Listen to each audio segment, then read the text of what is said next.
I am so glad that you are here because we are talking about how to get out of overwhelm and information paralysis so that you can start feeling more joyful, more easy, and more authentic in your business while still making profits. If you don't know who I am, my name is Jen Casey. I am a business strategy coach and I work with online entrepreneurs in the health and wellness field turn their social media into sales.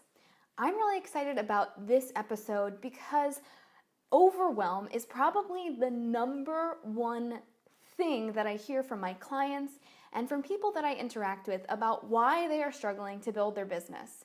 It's this term that we've gotten really comfortable using as a scapegoat. Oh, I'm overwhelmed. Oh, I couldn't do that because I was overwhelmed. Oh, I didn't start the Facebook group because I was overwhelmed. Oh, I didn't get on live video today because I was overwhelmed. What exactly is overwhelm? Most of my peeps are health and wellness entrepreneurs, fitness professionals, and they are probably very used to hearing their clients say, I didn't go to the gym today, or I didn't work out, or I didn't food prep because I was lazy. I'm a lazy person. And they take on that default of lazy anytime they don't actually go ahead and accomplish something that they set out to accomplish. And I'm finding that this same thing is happening with people who are trying to build a business. The default setting is to just say, I didn't do this because I was feeling overwhelmed. And I want to talk right now about what exactly is overwhelm and how is overwhelm different from stress? Are we actually overwhelmed or are we stressed? Now, overwhelm essentially is when your brain is overstimulated. You are taking in too much information and we're not able to process it. In this day and age, we take in so much information. It is the equivalent of reading 7 newspapers a day front to back. 7 newspapers a day front to back. And the thing with this is that we're taking in more and more and more information. The intake has increased, more is being demanded of us to process, but our brains have not evolved enough to be able to sort through all of that. And especially for us in entrepreneurship, if we're sitting on social media all day long, we're seeing Facebook ads for this strategy and that strategy and hundreds of different things. And it is very, very, very easy to slip into that state of, I don't know where to begin, so I'm just not going to do anything. How many of you have experienced that? It's actually pretty common. We've all been there. And it's a totally natural thing to happen when we are overstimulated. Basically what's happening is our brains are shutting down. They're short-circuiting. We are not able to multitask. A lot of people say, oh, I'm a boss at multitasking. I could do it all. But what's really happening is your brain is just switching between 2 different things. So if you are sitting doing paperwork and also watching a movie, you're not actually simultaneously doing both. You are just quickly switching between both activities. And every time you switch between activities, it's slowing you down. Now, I know a lot of people, especially in my family, who think they are ninja multitaskers. And I try to explain to them that they're actually doing a huge disadvantage by trying to do paperwork and watching a movie or trying to do this and that at the same time. It doesn't work. It's not how our brains function. Now, the main thing with this is that if we're driving, using our eyesight, our ears, and also having a conversation or also listening to the radio, we're using different parts of our brain. We are using different senses. So in some circumstances, there are things that we can do at the same time, but I'm talking about like trying to write a letter and give a speech at the same time. Like it's not gonna happen. They conflict, right? So what's happening? Our brains are shutting down because we are just overstimulated. Now this is different from stress. Overwhelm is just too much information. Stress is more of the emotional response, often to being overwhelmed. But it has more to do with the ego, right?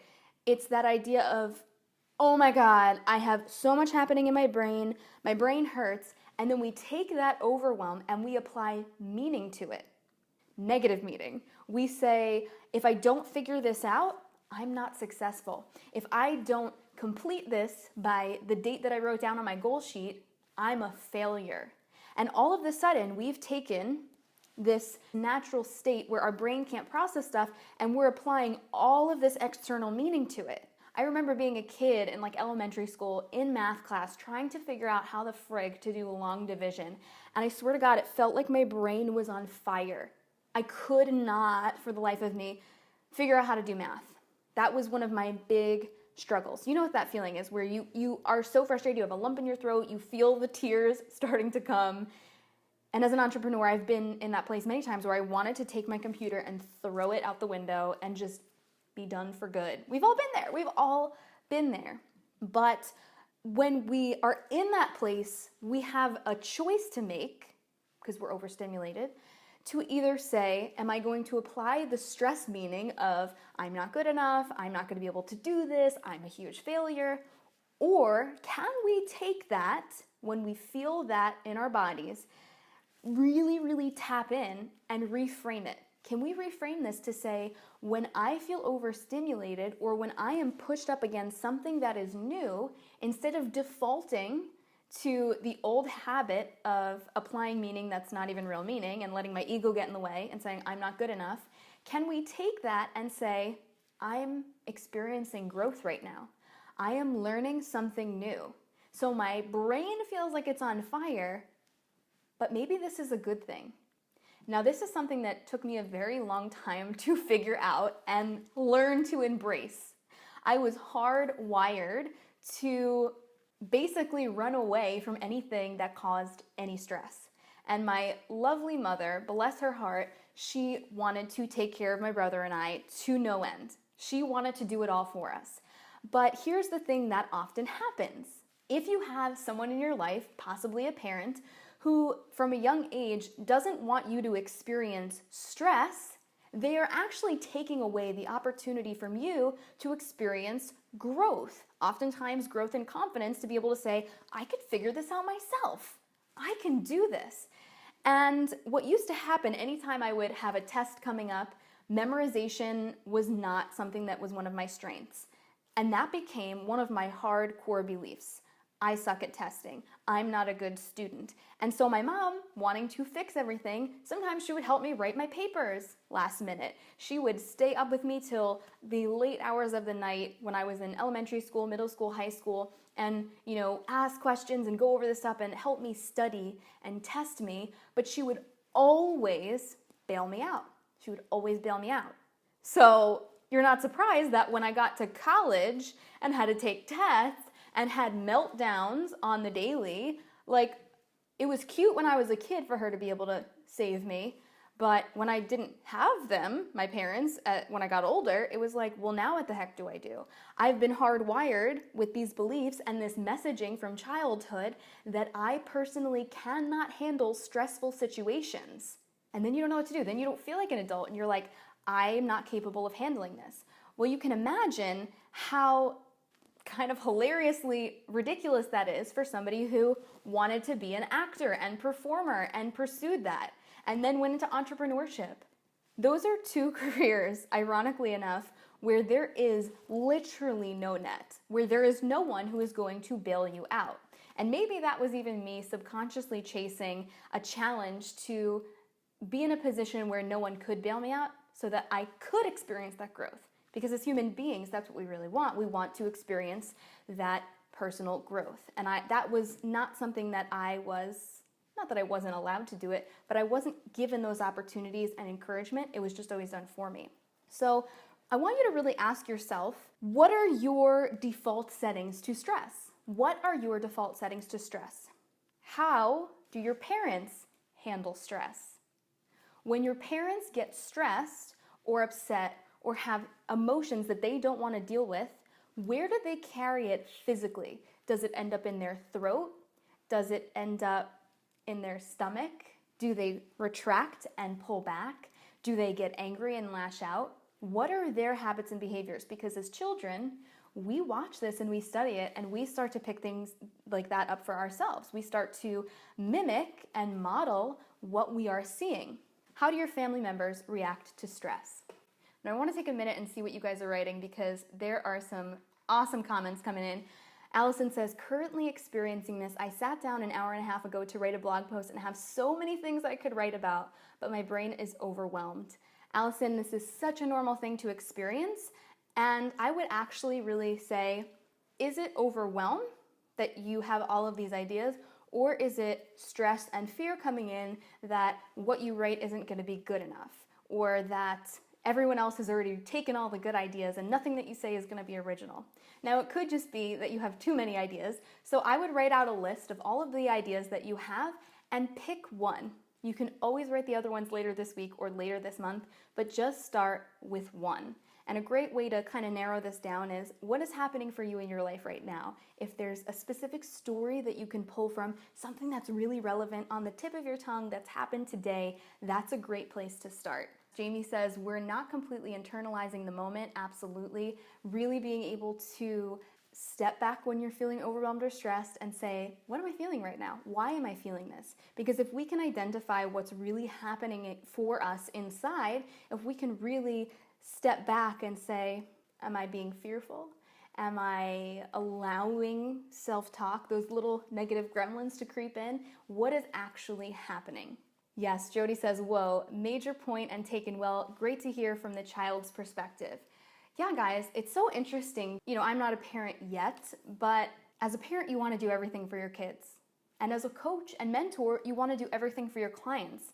But if you do everything for them, you rob them of the opportunity to experience those pieces of growth, those pieces of potential failures, all of that. We want to protect our clients. We want them to have the most success. We want to protect our kids. We want them to be the best that they can be. And we want to help them avoid all of those failures. But really, at the end of the day, when we step back and look at it, those are essential pieces for building character, building growth, and building confidence. Don't take that away from people. Before you jump in to answer questions for people, let them figure it out on their own.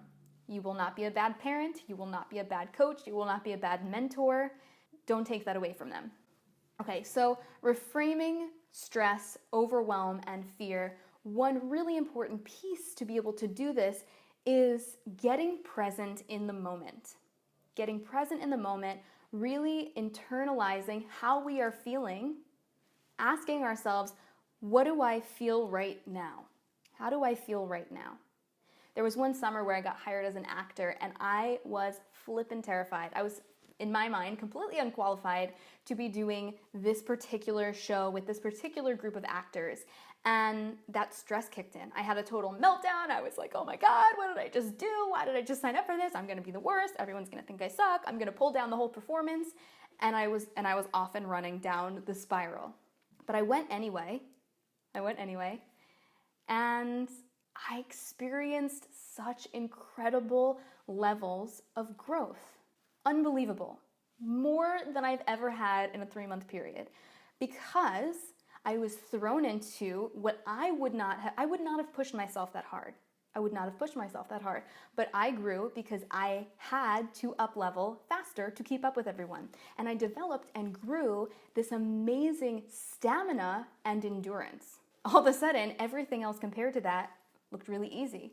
You think about the military, when new recruits come in, they go through boot camp, which is, so I hear, not the most pleasant experience, but they put them through the worst case scenarios, push them to their absolute limits, so that when they actually go to war or in the field, they're prepared for it. They're preparing them, training them, so that everything else is easy. And what's also happening there is they're building that stamina. They are putting them in that pressure cooker. They are under intense levels of stress and overwhelm, and they either have to adapt or die. And it's the same thing in business. If you are unwilling to embrace the idea of overwhelm, reframe it from stress to growth, and take in the idea that this is kind of how it works. Like, literally, that's it. Like, I have so many clients who are afraid of experiencing stress or overwhelm. I'm not saying that you need to build a business where you're constantly stressed all the time. I am not saying that at all. I think that you should constantly be checking in internally and really asking yourself, how do I feel? How do I feel right now? Does this feel good? Does this feel authentic? And always using that spiritual side of you to guide you through each piece of your business, because there's so much information out there. So that is just, number one, you've got to learn to trust your gut. And if you're like, I can't even feel my gut, where's my gut? Then it's time for you to maybe go and start researching some meditations or some spiritual stuff, information, so that you can start to tap into that again. It's really important. If you listen to any successful entrepreneurs, all of them have some kind of practice where they're able to ground themselves each and every day in the present moment so that they can enter the world without any cloudiness. I remember reading a book, I forget who it was, but it was from a spiritual thought leader, and he basically said, I don't enter the world each morning, I don't interact with anyone until I have my body, my mind, my energy in the right place. I do not enter the world and interact with anyone until I feel present and grounded. And I think that that's such a powerful, impressive thing to do. And I think everyone in the world would be a lot happier if we all did that, right? You know what I'm saying? Point being, we want to understand that stress is us, in many ways, resisting growth. And we want to avoid it. We don't want to feel overwhelmed or running away from it. So how can we shift out of that? I think it's really important to recognize that our brains can only process and quantify when we are going to lose something. Our brains are not totally able to look to the potential future and see and feel the fullness of what we could win by doing something scary. Instead, all we see is what we could potentially lose. So it's really important to remember that when we are taking those big leaps and bounds forward. So I want to leave you with this, guys. I want to leave you with this. If we get present right now, really just ask yourself, what can I do right now to feel better? That's it. That's why we're here. If you are working your business right now and you are just feeling exhausted and miserable and pissed off and stressed and in that really, really heavy, masculine, go, go, go, hustle, hustle, hustle, grit, grit, grit, if you're just in that energy all the time, I really want to encourage you to step back and really figure out a way to rebalance your energy so that when you come to sit down to work, you actually want to be there. It will take you 10 times longer to do any given activity if you are in that state of stress. If you step away from the computer, step away from that blog article, step away from creating your academy to just go do something that makes you feel joy, that is so valuable. It might feel like, oh my God, I'm running out of time. I have to do this. I have to. Shoulds, the shoulds will bury you. But take a step back. I promise you will come back refreshed with new ideas, with new energy, and you will be far, far more productive. So that is what I have for you today. If you found this valuable, please tag an entrepreneurial friend below or hit the share button and pass it along to somebody who needs to hear this today. If you guys are not already inside the Facebook group Health Coaches Make Bank, join me and my business partner Angie Lee. We share tons of juicy tips for health and wellness professionals on how to grow a brand, how to rock it on social media, kill it on live video, and start making money online. So you can go to healthcoachesmakebank.com or just type into the Facebook search bar Health Coaches Make Bank and you will find us. So I look forward to connecting with you in there, and I will see you guys soon.